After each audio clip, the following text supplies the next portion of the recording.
Oh freedom, oh freedom, oh freedom over me. And before I'll be a slave, I'll be buried in my grave and go home to my Lord and be free. On this day, 160 years ago, General Gordon Granger led, as we know, some 2,000 federal troops into Galveston, Texas, to proclaim that, and it read, in accordance with a proclamation from the Executive of the United States, all slaves are free. That announcement, made on June 19, 1865, came, as we know, more than 2.5 years after President Abraham Lincoln had signed the Emancipation on January 1st, 1863, in which it read that all persons held as slaves in states rebelling against the Union shall be then thenceforth and forever free. Now, while the Emancipation Proclamation did not free all enslaved people, it did free many. And while it would take the 13th Amendment to make the abolition of the slavocracy law, the Emancipation Proclamation made that amendment possible, for it changed the tone and moral trajectory of the Civil War. It made plain that this was not merely a war to preserve the Union, but a war against the right to enslave human beings. Now, there is, of course, a certain irony in the fact that Texas would not only be the first state to celebrate Juneteenth, but has become the symbolic center of Juneteenth celebrations today. After all, one of the driving reasons Texas sought independence from Mexico was so that the Anglo-Texans could own slaves, since Mexico had outlawed slavery. Moreover, a large part of the motivation for Texas wanting to join the United States in 1845 was to provide added protection for their system of slavery. And yet, God would speak, because 20 years later, on that day in Galveston, plantation owners in Texas were forced to tell the people they had enslaved, some with bitterness, some with disbelief, what so many formerly enslaved people would later recall. They would say, "You are as free as me." Now we know that this declaration from plantation owners to their enslaved population was hyperbole.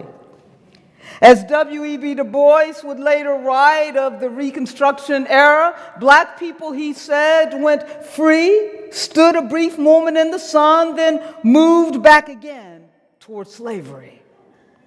That new slavery took the form of Jim Crow laws, lynching, convict leasing, sharecropping, poverty, and white supremacist violence. And that legacy persists today in the insidious ways that anti-black racism continues to dehumanize, to degrade, and destroy black lives. So the question becomes, as we sit here today, what does it mean for us in this day and this time to celebrate Juneteenth? A time when freedom is still so elusive for many, when justice is far from assured, and when our very democracy itself feels more fragile than ever. Where do we begin to celebrate Juneteenth? Where do we begin to try to understand the meaning of Juneteenth for us today? We began, I believe, with those who were once enslaved in Texas, because it is through them that we can find the meaning of Juneteenth even 160 years later. And so what do they tell us about the meaning of Juneteenth? They tell us, first and foremost, that Juneteenth means family. Family. To be sure, one of the atrocities of slavery was the destruction of enslaved families, separating husbands and wives, brothers and sisters, parents and children from one another. The very notion of family was reserved for human beings, which in their enslavers' eyes, people of African descent simply were not. They were chattel. thus beasts to be bred and property to be sold. The idea that they could have families was an absurd and ridiculous thought. To even consider such a possibility was a threat to the slavocracy itself. However, denying the enslaved any kind of family connection was about more than preserving slavery. It was about stripping a people of their humanity. If you treat them like beasts long enough, well, then perhaps they will believe they are beasts. But here's the thing. It didn't work. For inasmuch as slavery tried to destroy their family ties, there was a family connection that not even auction blocks could destroy. For those enslaved human beings knew from their African religious heritage that God called them not as slaves, but as children. They knew that each and every one of them was a part of God's family. And so it was that no plantation, no law, no whip, no chain, no auction block could take that away from them. As formerly enslaved Anderson Edwards once prayed, he said, "My knee bones are aching, my body's racking with pain, but I believe I'm a child of God's." And so, being the family of God that they were, the enslaved, even in the hardships of slavery, they cared for each other.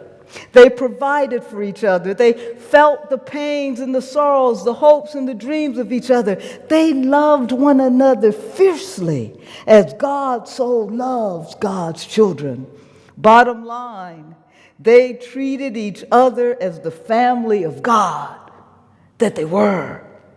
And they did not forget those long separated for them, for as the Juneteenth order was announced, many of them joined other formerly enslaved persons in search for family members that slavery had stolen from them. Same words. Here's the thing. Each and every one of us, without exception, is a child of God. And this means, whether we like it or not, that each and every single solitary one of us is a part of God's one sacred family. God created us in all of our rich diversity, not to be estranged from one another, but to be family to one another. In this our time, defined by a politics and culture of division and partisanship, of borders and boundaries, of documented and non-documented, citizen and non-citizen, a time that would make us enemies and combatants, we are to witness us to what it means to be family. If Juneteenth means anything, it means refusing to comply to such notions and efforts that would set us apart from one another. It means resisting by treating each other like the family of God that we are, by caring, respecting, and loving one another as God so loves each and every one of us that are God's children, which is everyone that has breath. What is the meaning of Juneteenth? It means family, even when everything around us suggests otherwise. This is the sacred bond that is Juneteenth. And then Juneteenth means remembering. The emancipation may have eliminated the reality of slavery, but it did not erase the memory of the enslaved. The formerly enslaved remembered. They remembered their stories and they passed them on. Auntie Thomas Johnson once said that while she was too young to remember slavery herself, she remembered the stories her mother and husband had told her. That kind of remembering is a sacred inheritance. It's not just about honoring the past, it's about honoring the people who make the present possible.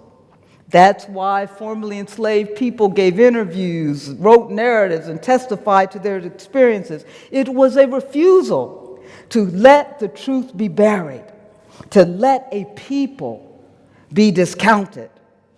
Their remembering, my friends, was an act of resistance. And so what does it mean for us to celebrate Juneteenth today? It means to remember, and thus to tell the stories of the enslaved and their struggles. To remember their stories is essential in this time when our democracy is at stake. For as Nicole Hannah-Jones reminds us in the 1619 Project, our founding ideals of liberty and equality were false when they were written, but Black Americans fought to make them true. But there is something even more significant to remembering than this. For not to remember the stories of those who fought to redeem our democracy, to forget their stories, is not only to discount the stories of a people central to our past, but it is to endanger the very lives of a people in our present. Community, family of St. Bart's. When a people's story is erased and not remembered, their lives become expendable and unessential. To make them invisible to our past allows them to be easily disappeared in our present. To ban the stories of a people from our remembering is to ban the people themselves from our living. And so, what is the meaning for Juneteenth for us today? It means remembering, and thus preserving in our churches, in our homes, and other places we gather, the interviews, the narratives, the stories that others want banned from our schools, our libraries, and from our collective memories. Not just Black stories, but the immigrant stories, the queer stories, the trans stories. These stories are the sacred inheritance of Juneteenth. And so what does Juneteenth mean to us today? It means remembering, and it means engagement. Engagement. Here's the thing we know, that even as their enslavers prohibited them from reading the Bible, or even from having worship, guess what they did? They remained engaged. They engaged with their faith. As Richard Carruthers, formerly enslaved, remembered during his days of slavery, he said, there used to be a praying ground down in the hollow. And sometimes we come out from the field between 11 and 12 at night, and we just go pray and ask the Lord to have mercy. Formerly enslaved William Anderson put it more succinctly. He said, faith, that is what counts. St. Bart's. The point of the matter is that inasmuch as they stayed engaged with their faith, they were empowered to stay engaged with the struggle for freedom, with the struggle against slavery.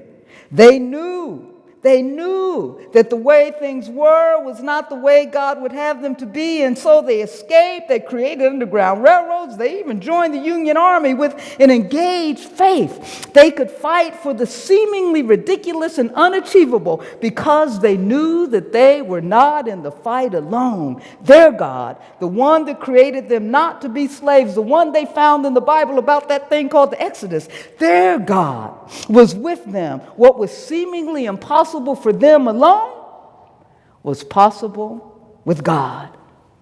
And so it is that we, even and especially in these daunting, dispiriting, and despairing times, we, you and me, you and I, must remain engaged with our faith.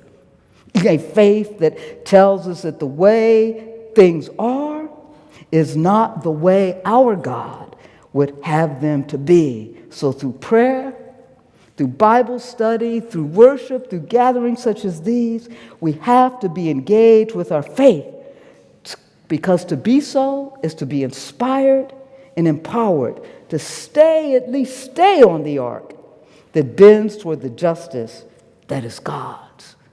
That, my friends, is the sacred commitment of Juneteenth. And this brings me to, I promise, the final word.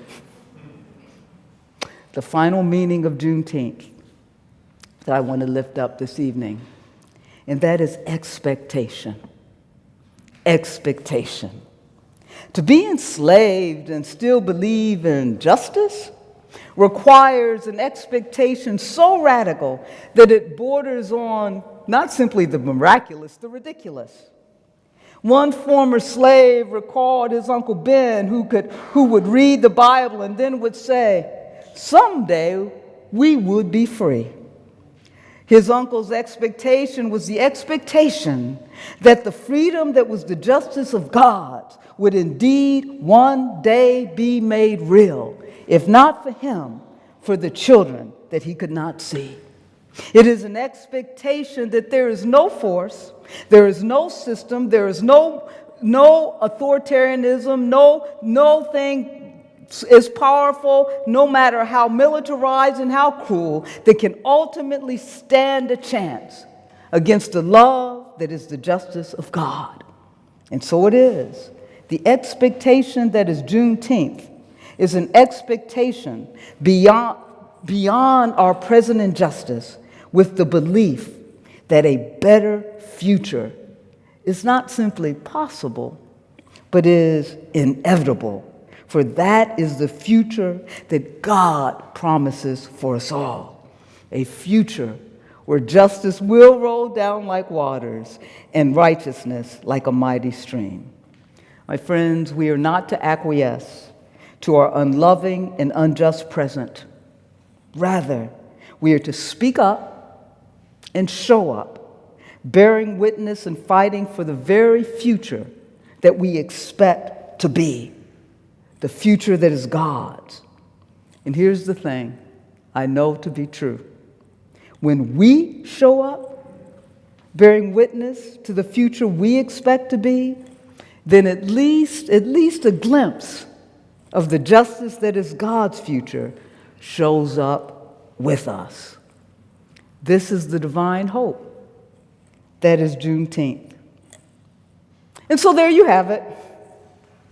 What does Juneteenth mean for us 160 years after the first Juneteenth in Galveston, Texas? It means family, treating one another with sacred dignity as the family of God we are, a sacred bond. It means remembering, respecting the stories of our past so that we can respect the people of our present, a sacred inheritance. It means engagement, remaining connected to our faith so to stay engaged with the work that is God's for us, a sacred commitment. It means expecting, bearing witness in our present to God's just future, that a sacred and a divine hope. Family, remembering, engagement, expectation, all adds up to what?